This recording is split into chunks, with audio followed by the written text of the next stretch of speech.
The Archetype Files, Delphi's Diary, The Haunted Doll and the Devil. Dear Diary, it's been many years since I've placed ink to your pages, far too long. These past 2 weeks have reawakened the past. They made me think of you. There is so much I need to tell you, but for now I'll keep things simple. I'll only talk about these last 2 archetypes I've had to deal with. The first was my daughter, my beautiful Rebecca, who I lost so many years ago. She took the form of a doll. Years after her passing, she lived on through it.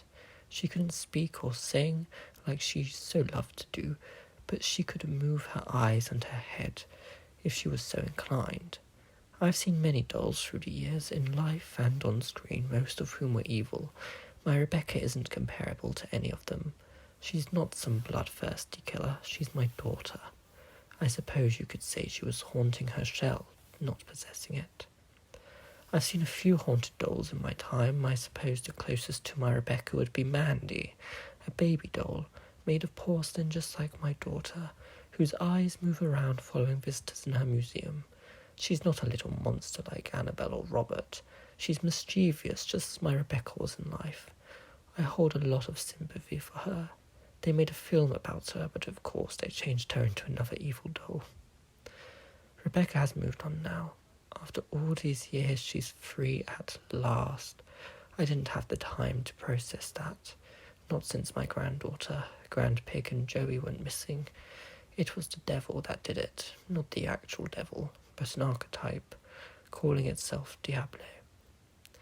I saw its life, I saw its birth, how it was born. Thousands of years I walked with it. It was certainly a journey. I put it out of its misery, not before it killed Charles. The devil is a trickster, a being born from Christianity to vilify those who have come before them. It's a monster created from the image of the horned god, a pagan deity, worshipped for centuries before Christians showed up. Its first incarnation was the serpent, becoming more and more animalistic through the years, until we see the modern red devil. There have been many adaptations of the devil throughout the years.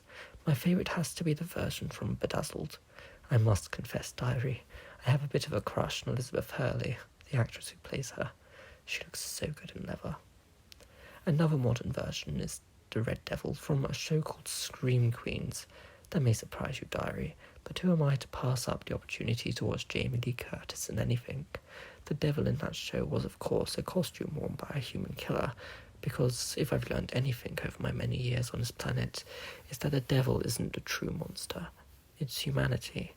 The way they will take something as innocent as a doll like my Rebecca and twist it into some evil monster. That's what I fear the most. I'm glad I've opened you again, Diary. It's been so long. I intend to open you again soon, to document everything I've seen in Diablo's life. But until then, I wish you good night, Diary.